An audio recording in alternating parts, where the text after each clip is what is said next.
Hello everyone and welcome to another episode of Careful for Spoilers. I am your host James Barnes, and today guys I am joined once again by my co-host Lola and Brad as we talk about the second installment of the John Wick franchise, John Wick Chapter 2. Now guys, I want to know, what was your first thoughts when you guys came out of the theater, or if you saw it on demand, what were your first thoughts on John Wick Chapter 2? Cars. Yeah. I was like, holy shit, I need a third one right now. Yeah. I was truly impressed. I love the movies. I was truly impressed with the car action. Mm-hmm. Like, just the use of a car as a weapon, the use of a car as something to stand behind. It's done so well, and there's a couple of different scenes where it kind of takes over, and I just love that shit so much. Oh, yeah. Yeah, I love that they keep finding ways for John to kill people, not just because it's cool, but because they keep finding ways to take things away from him, so he has to be more creative in the way that he kills. Yeah. He does a bunch of hand-to-hand combat in the beginning, rope, tires, like, it gets crazy, a car door. Yeah. Like, he's amazing in this film, and it just gets even better in Chapter 3. So, let's just dive in, shall we? Mm-hmm. So, it starts off with Buster Keaton doing his incredible stunts. This guy was comedian, actor, director, producer, screenwriter, stunt performer. He did everything, and I love that they wanted to pay homage to him with all of the stuff that they do in these John Wick movies. And then we start to get the introduction of John in his car chasing this guy on a bike, and it is just awesome. Mm-hmm. What did you guys think of that opening scene? I loved it. I thought the opening was really cool. My first note is opening is really cool. It's so different than the first one, where the first movie has that slow roll into the action. Mm-hmm. This one drops you right in the middle of it because they're like, you've already seen one, you know who he is, we don't have any more surprises for you around the character itself, so boom, here you go. Literally, like, foot on the gas from the beginning of the movie. You can hear the tires squealing as the movie is opening. Like, you already know that there's a car chase happening. Yeah. And then it kind of freak you out with the Buster Keaton on the wall, but then they show you, no, it's actually a car chase. I thought it was just brilliant. Mm-hmm. Yeah, and the sound design is also really cool too. You really get that feel of them being on this street. They actually shot this in Montreal because apparently in New York they wouldn't let them do that chase scene in New York, so that was really cool. Listening to the commentary track is awesome. Keanu's voice is so epic and smooth. Like, listening to him talk throughout the entire movie, it's awesome. So eventually, the guy on the bike crashes into John's car. John knocks him out, and he takes this gold card out of his jacket. Mm-hmm. And immediately after that, we get to Abram Terrazov's garage, which is Vigo's brother. Mm-hmm. And he's played by Peter Stormare. Yeah, he's so Always awesome. A pleasure. I love him. Just wonderful as the devil in Constantine. Mm-hmm. I love seeing him back on the screen with Keanu Reeves. I think they have this really interesting thing when they play off of each other because they're both kind of stoic, you know? I always like them together. Yeah. I love him in The Big Lebowski. Oh, God, he's so crazy. He's great in every movie, man. And, he's great in Armageddon. Yeah. I was going to say... The book that we love and the show that we like and the name American Gods. He's great on American Gods. Yeah, Chernobog. It's just amazing. He's on that show. I have to check it out. Yeah. Hey, the book that we like and the show that we like, Brad, help me here. I forgot. It's like, there could be so many different things. I read.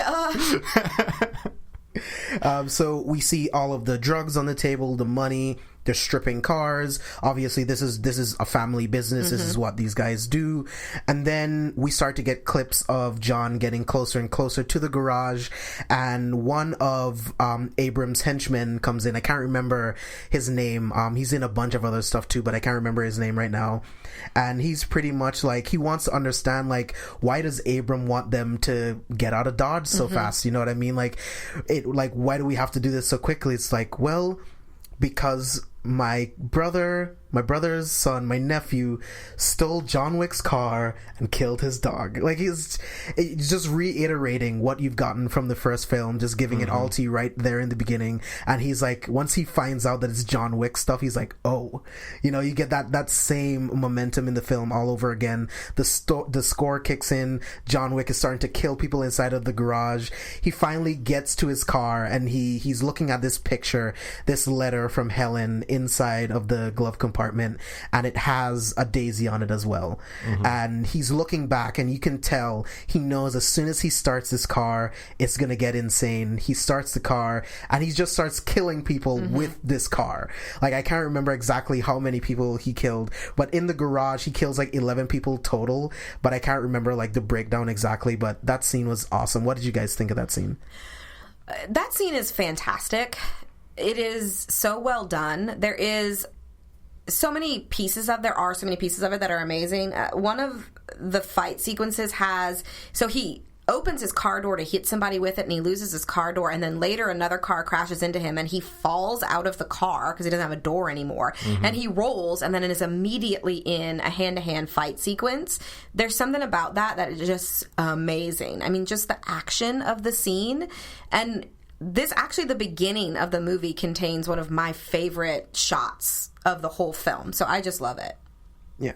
Yeah, it's super fun to jump right into the action, because whereas in the first movie, whenever we were getting that talk about all the stuff that John Wick has done in the past and everything, we haven't really seen him do any of that yet. And in this movie, we know what John is capable of. So whenever Peter Stormare is talking about the things that John Wick can do, it has that much more gravity to it, because we've already seen what he's capable of. And it's cutting to him currently doing it too, which is kind of nice. Yeah, he once killed a man in a bar with 3 men in a bar with a pencil. Who the fuck can do that? I did like too that the henchman laughs about it. He's like, yes, with a pencil. I've heard the story. Like, they've all heard it. They're all trying to act like they're not afraid of it. So there is a shot in this scene where it's just gorgeous. There's a giant puddle on the ground. The scene is kind of darker, like navy blues and blacks, and then there's the vibrant yellow of the taxi cabs, and there's like a red blinking light off in a corner, and he engages in this very epic hand-to-hand combat scene with multiple henchmen. And when you like just look at that scene, it is so gorgeous. I mean, the music scored over it is perfect. It looks amazing. I love that they had this theme of reflection in the movies that they lean into so hard from the jump. Like, I actually Googled why so much of the movie is done in reflections, and it's really cool, you know, to think that they had this plan set up where they wanted you to constantly be looking at the two sides of John, like John the husband and John the assassin. That's and the way awesome. that they do that with, I don't know if you guys have kind of watched the film and noticed, like, oh, everything is being reflected into something else. This opening shot where the fight scene, you can see it, it's almost like two screens. The puddle reflection and then the actual fight as it's happening. Guys, it's really beautiful. Yeah. And I think you don't get that kind of beauty in a lot of super action films. It's more about the action. This was like a very violent ballet. I mean, it was fantastic. Yeah, you put it beautifully. Like, I love exactly what you were saying about the reflections and everything, because I didn't pick up on that, and it's making me think of getting closer to the end where you have the hall of mirrors and everything. Like, that's beautiful. And again, all of the fight scenes are in camera. It's all in focus, and these guys are doing this brilliant choreography that looks so real. I was so proud of Common in this movie for really getting into his role and doing all of these fight sequences with Keanu going down a flight of stairs and all of this stuff. Yes, I want to talk about the stair scene for sure. It's all brilliant stuff, and I love it. And John is killing all of these people in the garage, and Abram is up in his office, and he looks scared shitless, just waiting for John to inevitably get to Every his time office. he hears a gunshot, he makes the best faces. Like, at one point, he just stops and makes this face like, oh, shit. And John comes into his office, and they do a toast to peace, and John just walks out and just takes the car and just goes home. You know what I mean? The car is beat to shit. Yeah, that poor car. But I mean, that's where Aurelio comes in, and they know Aurelio can fix it. And John Leguizamo pretty much shows up for that scene, and that's it. And he just tells him, yeah, I can fix it. Christmas 2030. Yeah. I did like, too, that they tied it back to the fact that it wasn't really just the car that he wanted back. It was the letter from Helen in his glove compartment and the picture from her. I thought that was a really nice touch. And it reminds you, like, she is someone he's lost very recently. Like, if he's now going after Abram because he's taken down Vigo and the son, I mean, what is this made in, like, 7 days, maybe, since the loss of his wife, and he's already this deeply back in this world that he fought so hard to get out of. It was a nice reminder without hitting you over the head with it. Yeah, that's why I'm glad it's not like months later. These 3 movies that we have right now all take place during the same couple of weeks. Like, it's all in the same time, and he all has to figure this all out, his descent back into this life that he gave everything up to, to have. It's crazy when you think about the fact that he loses her and then he's right back in. Yeah, it's unfortunate. It makes you think, like, well, can John even have happiness? Exactly. Yeah. Like, when Abram asks him, can a man like you even know peace? Yeah. And John Wick's like, why not? Like, he still is very hopeful, but he's still very trapped in this assassin world that he is part of. Yeah. So he finally gets home, he puts away all his guns, all the coins, he seals the basement floor back up, and as soon as he's done and he sits down with Dog, we get the doorbell ringing, and it's Italian Santino. prick. Yeah. And Santino shows up, he has the marker, and we find out that Santino was a huge part of John getting out in the first place, and now that John put his toe back into the waters, Santino wants to collect on that marker, and we find out later on that Santino wants John to kill his sister to take her seat at the high table. So when John refuses, Santino blows up his entire house. Blows up his house. That is some rude shit, you guys. Yeah. I was furious. I was looking for that dog. Yes, they didn't kill the dog again. I spent the first time I saw John Wick 2, I was on the edge of my seat worried about the dog for the majority of the film. Dog's fine, everybody. Careful for spoilers. He's all right. I liked the introduction of the marker. This movie obviously goes a lot deeper into the mythology of the world that they created. So that scene was kind of tense. You don't really understand it, though, because you don't know what a marker is until a little bit later. But then he blows up his house while he's holding a photo of his wife. Yeah. Like, Brad, what did you think about that scene? Like, do you feel like Santino was justified in any way in blowing up John's house?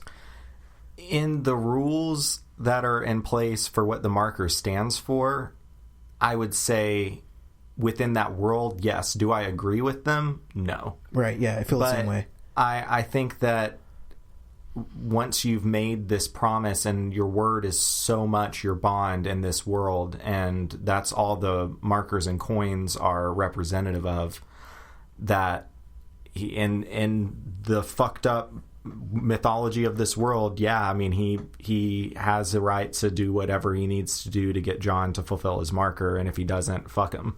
Yeah, I feel the same way, dude. Like, I love John because he's the character we're following, but it's like at the same time, like you said, in the rules of this underworld, under the high table, it's like, I mean, this would have happened to anyone else. John Wick isn't special just because you're this badass killer and you're the protagonist of this movie. So it's like, on one side, it's like, well, Santino is kind of justified, but at the same time, you have to think about it from Santino's point of view. Why would you do this to John Wick? Yeah, he's so stupid. He is the man you sent to kill the fucking boogeyman. Why would you do this to him? Why wouldn't you try any other tactic? Why would you go for, I'm going to ask him first, and if he says no, I'm going to blow up his house? There is a middle ground somewhere between those two steps. So we immediately cut to the Continental. We get John and Dog. They go to see Dog. Right.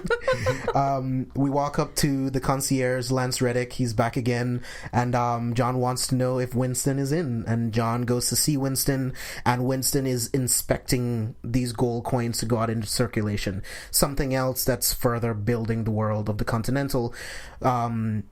the underground, because we see in John Wick 3 there's also someone else in Morocco. I think that's where they went. Was it Morocco? Yeah. So there's someone else out there who's also in charge of making sure these coins are pristine and all of this stuff. This really is my favorite part of the John Wick world, the building of the universe. So Winston pretty much tells John, like, what did you expect? Like, you have a marker, you entrusted this marker to Santino D'Antonio. What did you think was going to happen? You know, there's 2 rules of the Continental. No killing on the grounds, and also every marker must be honored. So just do whatever he asks, and then once you're done, kill him for all I care. But you have to follow the rules. I do want to point out, too, that this scene also has another beautiful reflection shot. They film it so that Winston, while he's explaining that John has to do it, his reflection is in the glass table. Oh, sick. Sick. It's once you see it, like, I would say everybody rewatch John Wick 2. A, it's a great movie, but B, when you start picking up on all of the reflections and kind of the double meanings of every scene, it's actually it's really well done. Yeah, that's really cool. It I'm was glad that you said cool. that. Yeah. So John just goes to see Santino, tries to find out like what he wants, and this is the first introduction to Ruby Rose's character Ares. I'm not a fan, but I don't dislike the character. Like, I have gone on record to say that I did not like the Perkins character. Yeah, I think we did that, go on record with that. Yeah, I did.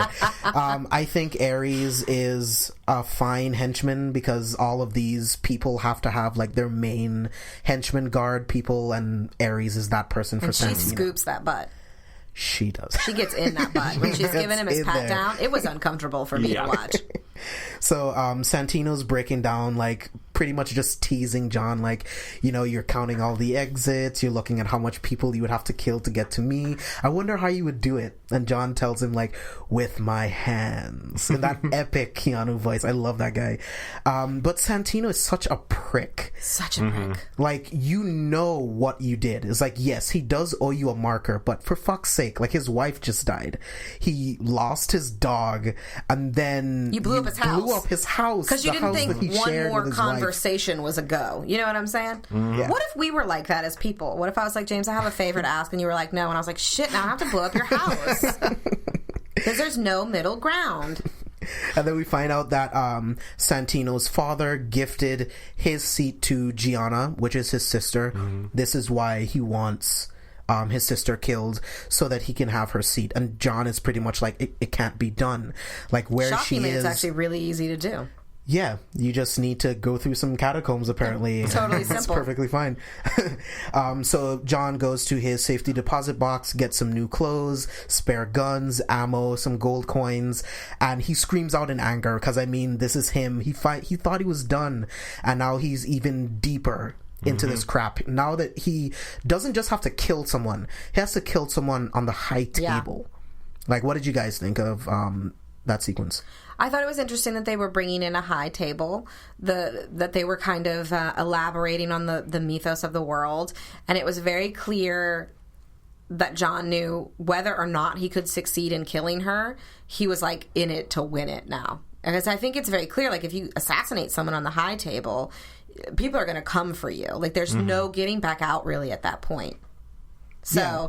I liked what he did when he did scream in the storage unit. You know what I mean?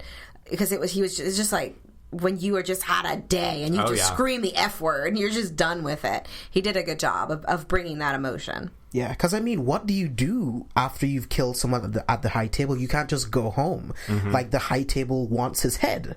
And we find out in 3 that it's because of all of these events, the things that he's done, is the reason why they're after him so hard. Yeah, so we get John on a plane. We get to the Continental in Rome, and how beautiful! I have it written down. The Roman Continental is lavish. It is gorgeous. There are so many gorgeous sets in this movie, like whether it be the bathroom that we see very soon, with the bathtub and everything. Like, it's the club that he walks through to get to the. Do you mean the Roman aqueduct ruins that they've set a rave up in? Yes, exactly. Thoughts on that scene? I just think it's locationally, it's such a beautiful movie. Yeah, seriously. The manager walks up to John, welcomes him to the Continental in Rome, and pretty much just comes out straight up and says, "Are you here to kill the Pope?" I love that was his concern. Like, you're not here for the Sacred Father, are you? Right? So it's like, okay, you're not. Let me offer you our best room.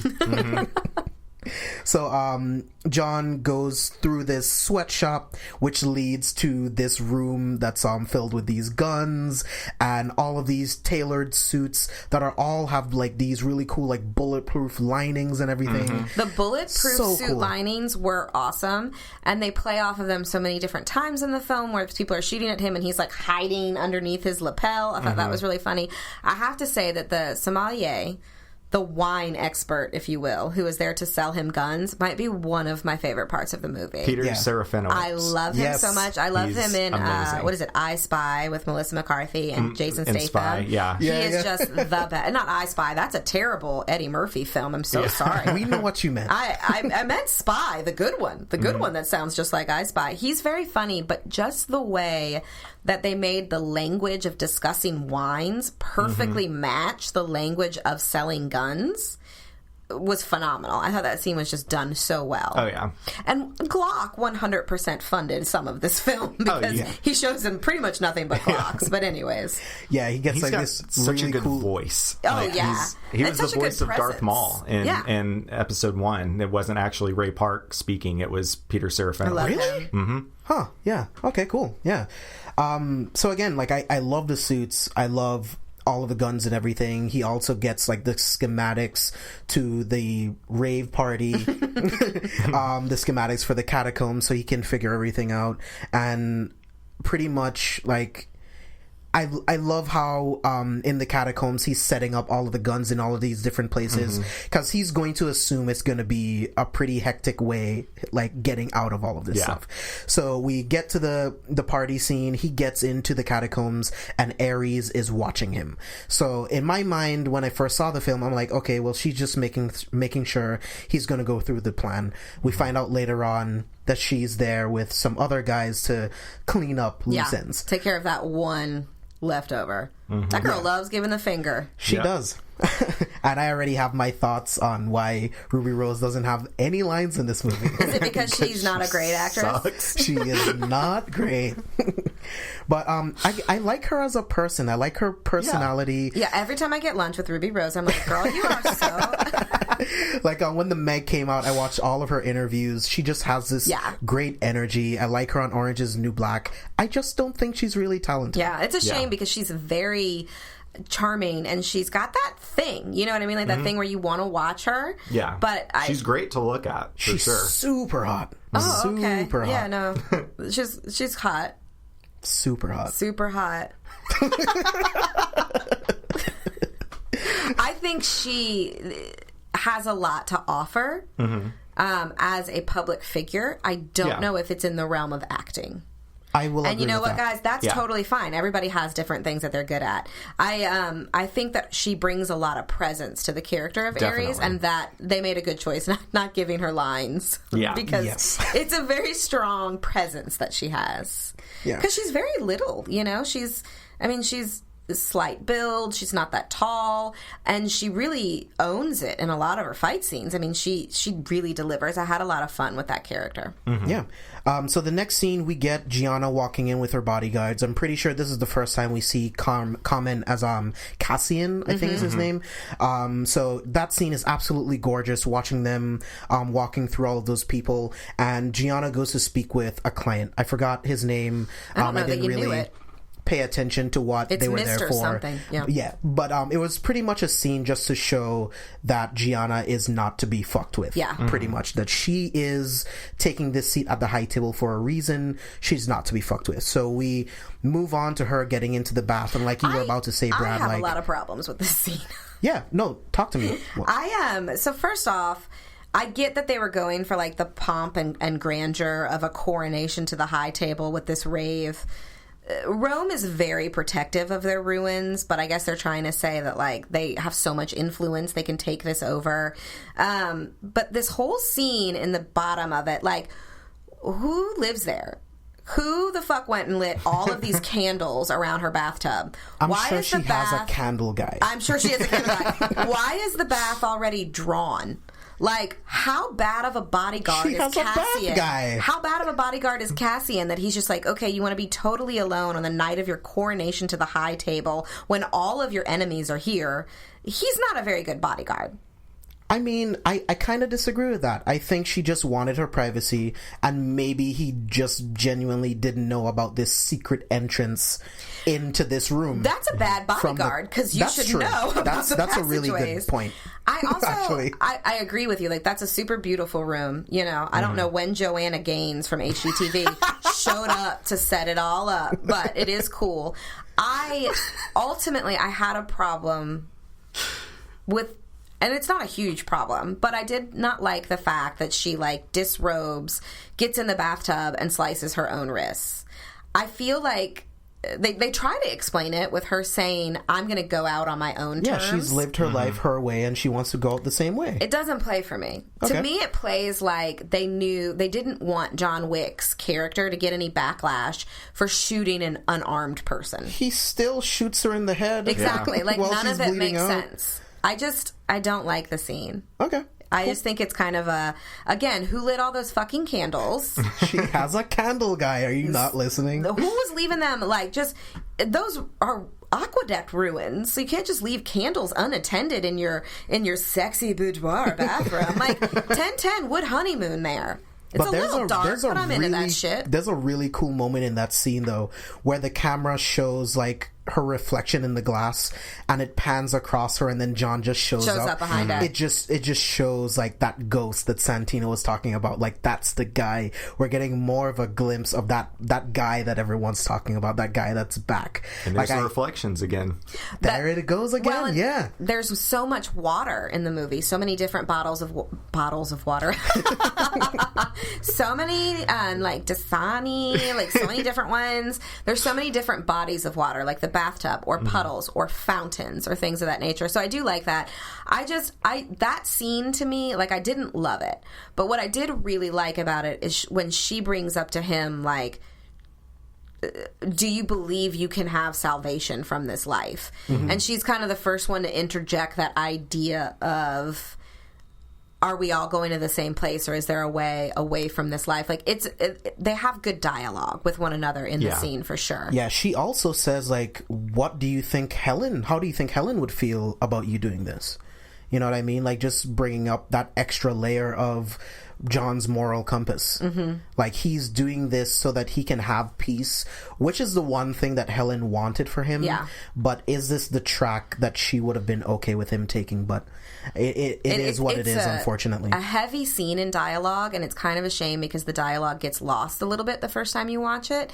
But I definitely think on a couple of rewatches, you get, like, this is the scene that kind of sets up that inner turmoil that they're going for with all the reflection stuff. And, I mean, the Hall of Mirrors at the end is even called, like, the Hall of Self-Reflection. Like, they're making it so obvious, but they're doing it very subtle. It's crazy. I really appreciated that about the film. Yeah, it's really, really nice. But who lit all those damn candles?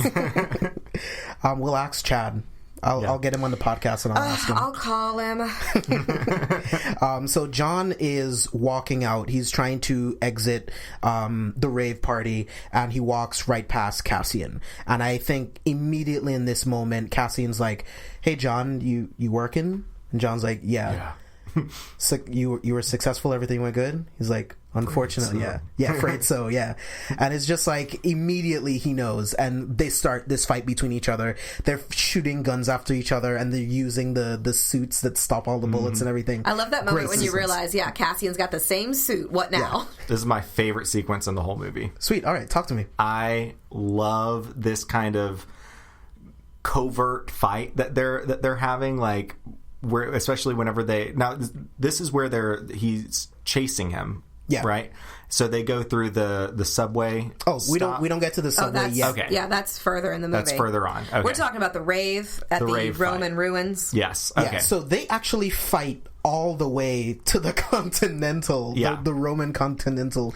I forget how he gets away from him here. So he gets away from Cassian and he winds up in the the catacombs again, runs into Ares. They have that massive fight down there. He thinks he's free of that at a certain point. Common shows back up. They fight all the way into the Intercontinental. That's right. Yeah. It's crazy. They have that fight going down the stairs, and it's all great. Like, it's really quiet, so you hear all of the punches, all of the kicks, and it's all Common doing this great fight choreography, and I'm so proud of him. That's one of my that's up there and the most enjoyable fight scenes to me. Like, I love the big stuff, but I love his hand-to-hand stuff with people. I love it so much. The one-on-one stuff is just so badass. Good. And when he falls down, 50 stairs? Who knows? I once fell down the last 2 stairs at my current apartment and broke a toe. A toe. And then I limped around for 6 weeks, all woe is me. And they literally just keep on fighting. The level of just stamina that they have, I will never understand. I mean, you would have to have that. You would have to have that kind of stamina in a job like that. He literally is in, what is that fight scene? Because when it takes you from Rave to Catacombs to Common all the way to the Continental, 15 minutes of straight fighting for your life, with both gunfights and knife fights and hand-to-hand and all of the flipping and the punching and the stairs falling. That is an intense 15-20 minutes of his day right there. And what's crazier, 65 people were killed in that entire sequence. Gee. Between the party, the catacombs, to where it's just him and Common, and then they go down the stairs and everything. Between all of that, 65 people were killed. That's insane. It's crazy. It's absolutely insane. So they break into the Continental. John and Cassian go have a drink because they get stopped by management. Yeah. They go have a drink. And gin, right? Yeah. And what does John drink? Bourbon. Yeah. Yeah, those really cool. So John checks out of the Continental. He's out on the streets of New York, and I believe this is where he gets a call from Santino.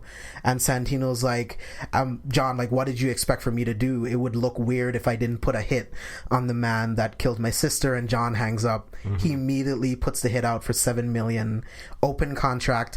John is walking through New York City, and everyone's getting all of these notifications. How cool were those operators too? The whole 1950s looking telephone operators, but also covered in tattoos, and just that whole look that they had was so awesome. And they're running just the entire core, the communications core, off of these old ass DOS looking computers that then immediately text everyone. And I think so he gets the call from Italian prick man, Santino, in the Roman Intercontinental. Yeah. And it's while he's on the plane back to New York that they call in the hit. So by the time he lands in New York, it's like wildfire. Y'all, I don't know if this movie is based on facts or not, but there are a lot of assassins in New York. Oh, yeah. Everyone is an assassin. Yeah, there's a lot of Everybody assassins. Playing a violin, assassin. Every homeless person, assassin. Sanitation workers. Assassin. Yep.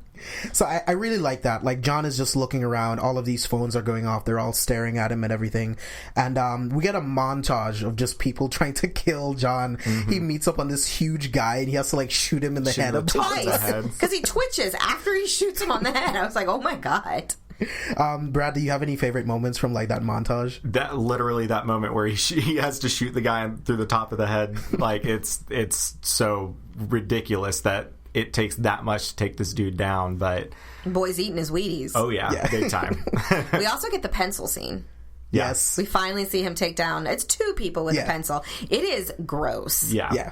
It is so still gnarly. Really cool though. Still really cool. And when the girl who's is it a cello or it's a violin? Excuse me. The violinist who actually he hides behind a suit, and she figures out the suit is bulletproof, so she shoots him directly in his abdomen. Yeah. And he's bleeding from it. You're just like, oh my God.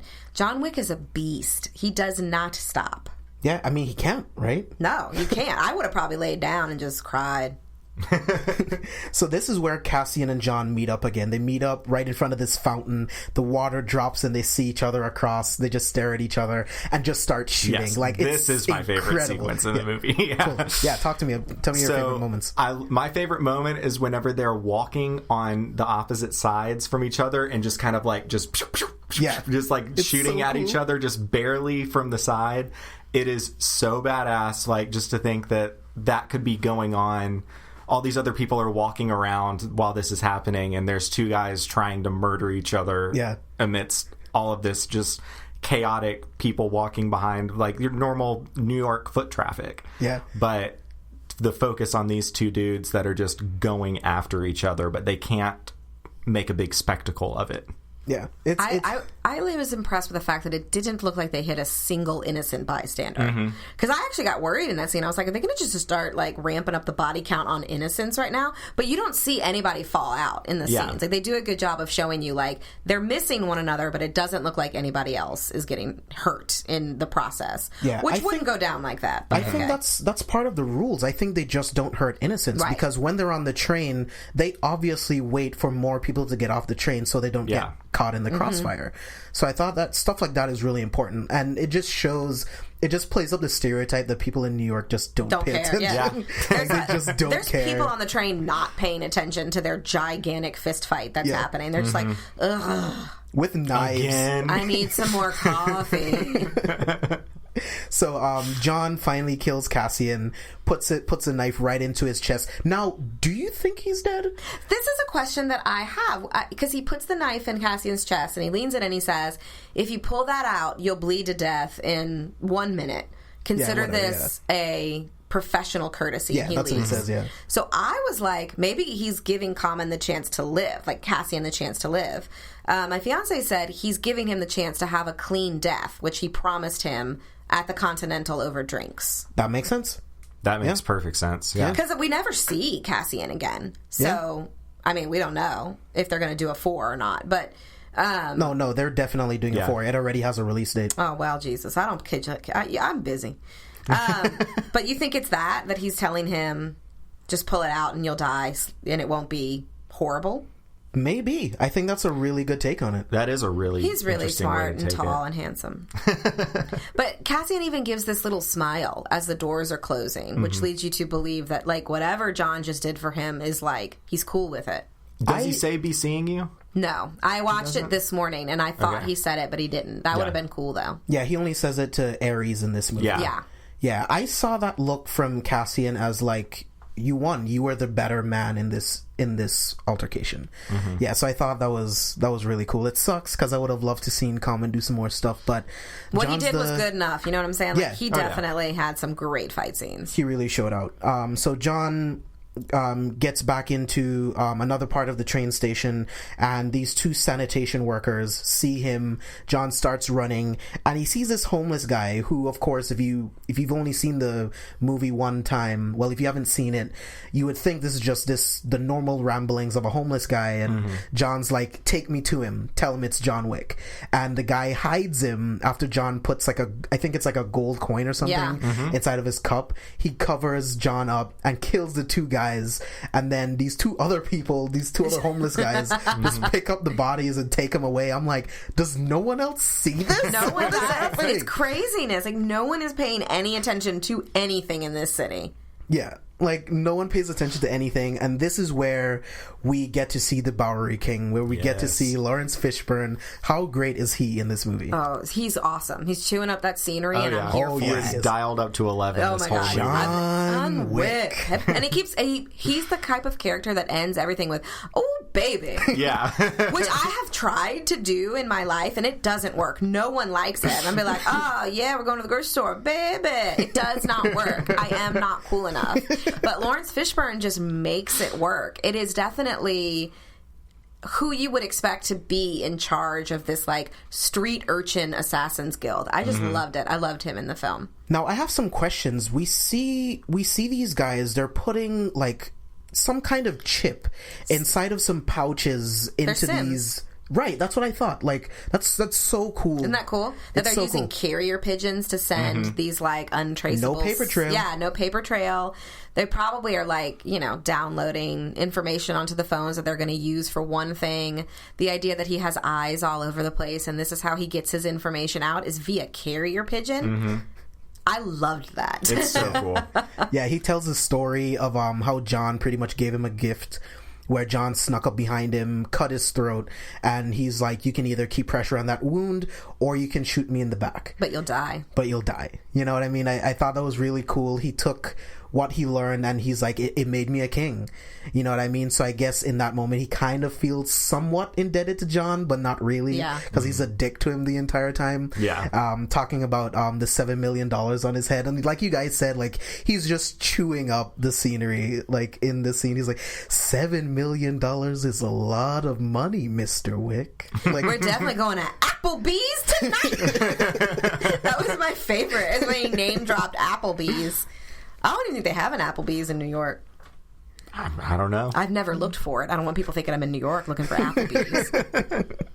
So, Lawrence Fishburne gives him one gun with a clip with 7 bullets, and it's like, I don't even know, like, why not just give him the rest of the bullets? Why be such an asshole? Because he stabbed him in the neck once. Yeah, but it made you a king. I took it as he hates John Wick. And he was, like, super excited to see the fall of John Wick. And it wasn't until John Wick was like, Santino wants New York. And he's not going to stop at 14th Street. He's going to take your kingdom as well. That he was like, okay. And I thought it was hysterically funny when he said $7 million buys you 7 bullets. Like, it's $1 million a bullet. Make it count. Yeah. Because if anybody's going to make 7 bullets count, it's going to be John Wick. Oh, yeah. Get this man a gun. He was just like so good. Yeah. Like the head of a circus. Yeah, Carnival Barker. Carnival Barker, yeah. He's like a circus boss. That's what I literally was thinking in my head. Or Ringmaster. A ringmaster. Yeah. He was fantastic in the movie. And it's so funny because when he was like, it's been years since I've seen you, my fiance goes, yeah, like 1999. That's when the last Matrix film came out. I love that they keep bringing Matrix characters into these movies. It's really good. Carrie-Anne Moss has to be in it. I need it. My girlfriend said it would be cheesy, but I need it. I'm here for it as well. Like, I'm always here for Carrie-Anne Moss. I need Carrie-Anne Moss to be just someone on the high table. I was just about to say someone on the high table. But wouldn't she be the best person on the high table? Like, have you guys watched Jessica Jones and her turn as Hogarth? Like, she could pull that off so well. And I don't think it would be cheesy. Yeah, that's true. Yeah. Although I usually agree with everything your girlfriend says, so I'm going to go ahead and just agree with it. So the Bowery King finally lets John go through whatever underground to get to this art museum where Santino is. We go through, we see John make eye contact with Santino. How beautiful is this set? I'll keep saying that. Like, these sets are absolutely beautiful. This art museum is a great set. John kills 46 people in this art museum. Jesus. He walks in, 1 gun, 7 bullets, and he's able to empty that clip fairly quickly, kills the other guys, takes their guns and their bullets, and just goes on a killing spree. It's so much fun to watch. One of my favorite parts of it was that they show every time he runs out of bullets. That's something I really enjoy about John Wick, period, is he never seems to unlock the unlimited ammo code, that happens to a lot of heroes in movies. He's constantly, like, at one point, that room with the statues, that is such a beautiful shot, he throws a gun in someone's face and it actually works. Like, how many times have you seen that done in, like, movies like, what's the new movie that just came out? Stuber. Doesn't it happen in Stuber where he throws the gun and it doesn't go anywhere? I haven't seen the film, but I saw that in the preview, and you're like, yeah, that always happens. You're always like, why would you throw the gun? And John Wick does it. It's effortless, and it's cool. It smacks the guy. He falls back. He steals his gun and shoots 6 more people. They're always explaining how he's making it through. You know what I mean? I love that. Yeah, it's so cool. I also love all of the scenes in Reflections of the Soul. That's one of my favorite. It's my second favorite scene in the whole movie. Yeah. I just love it. So, Us has completely ruined Hall of Mirrors for me. I just can't do it anymore. So, but I thought this scene was incredible. Santino, of course, is running like a little bitch, while all of his henchmen is being killed in his place. I'm like, how much money do you get paid to be like, you know what? I'm just gonna try to kill John Wick today. I guarantee it's like, the it's Candleman not worth makes it. more money. He's got a lot of candles. I appreciated the shout out to Enter the Dragon, the Bruce Lee film in this, because I know that they've in interviews I've seen with the directors of it, they've talked about how much Enter the Dragon made them both want to learn martial arts and both want to be like choreographers of stunt work. And so the fact that they brought that into this one and made it the big epic fight, I thought that was really cool. Yeah. And just tying in like the voiceover over the reflections exhibit of like, we hope you see a piece of your own soul reflected back at you. And Wick is constantly seeing himself in a mirror killing someone. Mm-hmm. Yeah. Just the idea of that duality of his nature of, I want out, but the only way to get out is to be the person I don't want to be anymore. Yeah. Nice. Yeah, Holy I like shit, that. Lola dropping the knowledge. Oh, okay. I just don't have a lot going on. So Ares shows up with some more fodder pretty much to be killed by John. And I will say, I wish we got more hand-to-hand stuff between John and Ares. Yeah. Because I was liking what I got. Yeah, what we get is really, really cool. Yeah, I was hoping for more, but I mean, it doesn't matter. She has to die. Yeah. You know, she says, be seeing you. And John's like, sure. Yeah. I do like, too, that he answers sure, because he always says, be seeing you to everyone else. But her, he says, sure. He's like, no, not this, not you. We're not hanging again. Don't like you. And is it just me, or is it the exit that Santino goes through somehow leads to the Continental in Directly Rome? to the Continental. Is there like a was secret I the only passage? one that saw that? No, because he doesn't go onto any so street true. that I can see. He just goes through some tunnel and then he's like there. Yeah, he literally just walks directly into the Continental. It's crazy. It just made me think that like all of New York is laid Well, not over in Rome, this. in like, New York, yeah. Well, and Rome too, though, was set up the same way, that there must be these like underground networks getting the assassins everywhere they need to go. Like that's what the thing that John Wick 2 did to me. It made me very afraid to travel. Makes sense. Yeah. Why? I'm playing. I was making a joke that everywhere is surrounded by assassins. They don't want anything to do with me. Nobody cares. Nobody looks at me. They don't look down when they're walking. Oh, God. So Santino pretty much walks in and tells Winston to revoke John's membership. And Santino tells Winston that pretty much when he gets into the high table, like, enjoy this while you can, because I'm pretty much going to remove you from your position. And Winston's like, go F yourself. Yeah. Good luck with that. And John walks in, he talks to Lance Reddick asking where Santino is. He walks in, and for some reason Santino is just egging him on. Like, why would you do this? He's just egging him on. I guess he thinks that John wouldn't do it, but John doesn't care.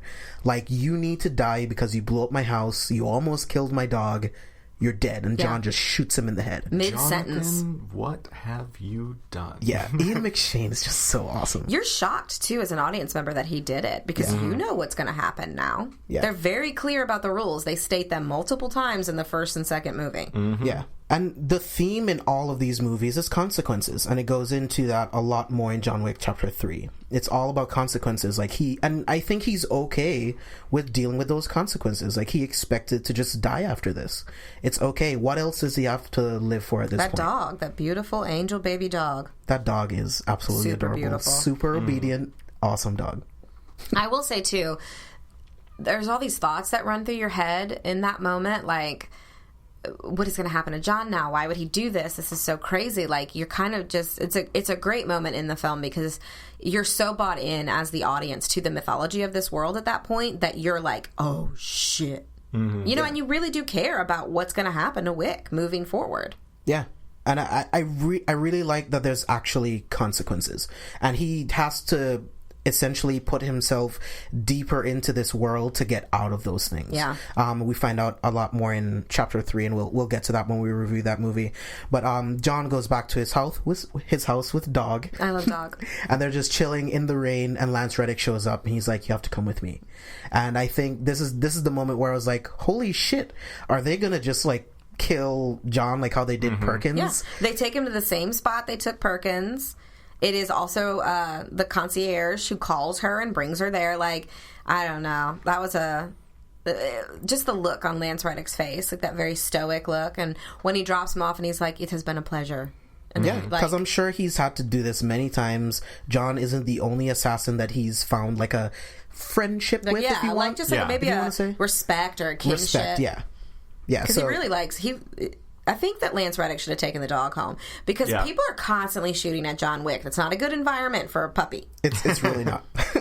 And not my dog, because the gunshots would not be okay. Oh my God, my dog's on so much anti-anxiety medicine right now. If I leave my phone on the couch and it vibrates, he runs away.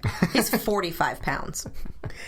So Winston tells John that he's excommunicado, from the Continental, and the high table has since doubled the bounty on his head to 14 million, and it's open contract to literally everyone. You know what I mean? And Winston gives him an hour head start because Winston likes him. Winston sees John as a son, if you will. And then we see that cool scene where Winston's like, "You're alive because I will it so." And we get that freeze frame of all of the assassins in the park. Like, how many assassins That's what I'm are in New saying. York? I'm not going there ever again because it's just full of assassins. Also, are we to assume there's a couple of different ways to interpret this. Are we to assume that he put out the word saying no one can attack John Wick for 1 hour? Because technically, whether he's excommunicated or not, he's not on continental ground, so anyone could have gotten him. Yeah, when he's on the phone, he says, "Order for excommunicado John Wick in 1 hour." Yeah, but what I'm saying is he's excommunicado only from the Continental. He could have been shot at any point. So the high table, Winston must have said, "I want to give him an hour head start, period." How powerful is Winston that these assassins in New York listened to him when $14 million was on the line? Any one of them could just walked up and shot him. They wouldn't have been excommunicated from the Continental because it's not on Continental grounds, and they would have been $14 million richer. Yeah, I mean, I would want Winston's favor. I would value that a lot more than 14 million, because he could, if you're in New York, he could get you whatever you want if you're in his favor, so that worked for me. Like, what did you think of that scene, Brad? I love that scene, just with the fountain there and everything. Like, it's just a beautiful scene, but then there's such a terrifying thing going on all around that. With all of these different assassins, they're ready to take him out. Like, there's just such a sense of panic towards the end of the movie. And Ian McShane, you can see that he doesn't want to do this, but he has to do this. For his own position. Exactly. Yeah. Like, he can't be soft on John Wick. He just can't. Yeah, rules are rules. Yeah. So the order gets put in. Again, all of the phones are ringing. We get that amazing John Wick score as he's running with Dog throughout New York, and it gets really dark really fast. Like, during this transition of these scenes, it gets really dark. And in 3, it just picks up right where 2 lets off. And it all blends together so well. I absolutely love John Wick 2. I would love for you guys to give me your final thoughts on John Wick 2 before I give you the total kill count. I love the movie. I love the character of John Wick. I do enjoy these films a little bit. For me, I like John Wick 1 just a scotch better than John Wick 2. I have some small minor problems with John Wick 2, and I feel like it falls into that very prototypical trilogy setup where it exists for the third movie, really, more than it exists as its own movie. Whereas John Wick 1 stands on its own 2 feet and doesn't need anything else. Like, if we had never gotten another movie on John Wick 1, it would still be super enjoyable.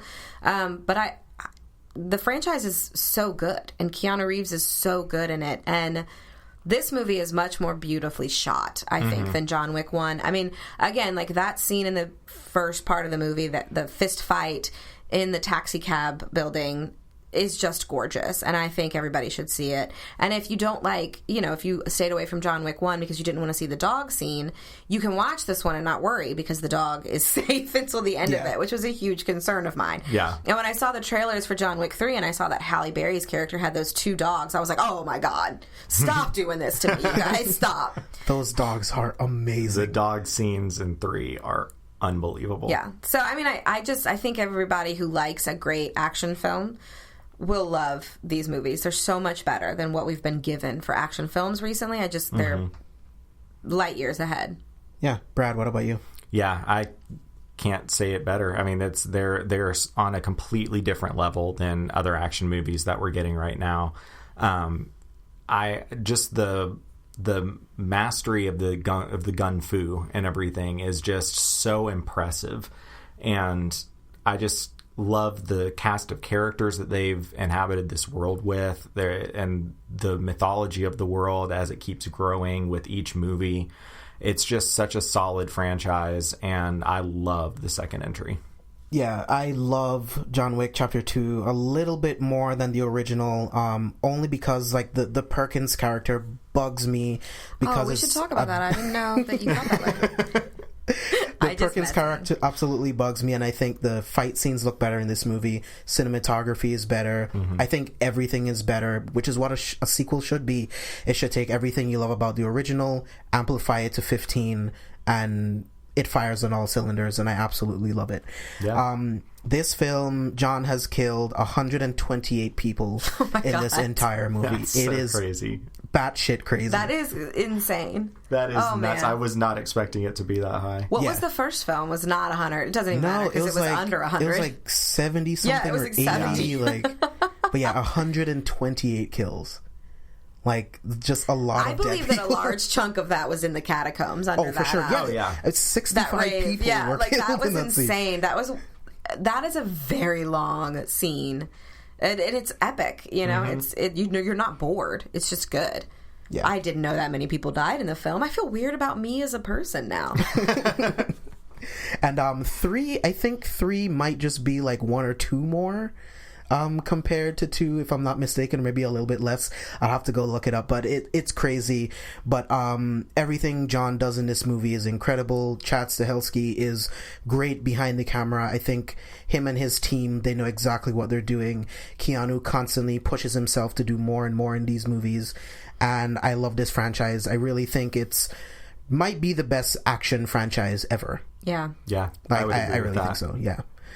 So I'm going to wrap it up there. I really loved this, and I can't wait to continue and end our series with 3. Well, not end, because there will be a John Wick 4, but I can't wait to continue this series with John Wick 3.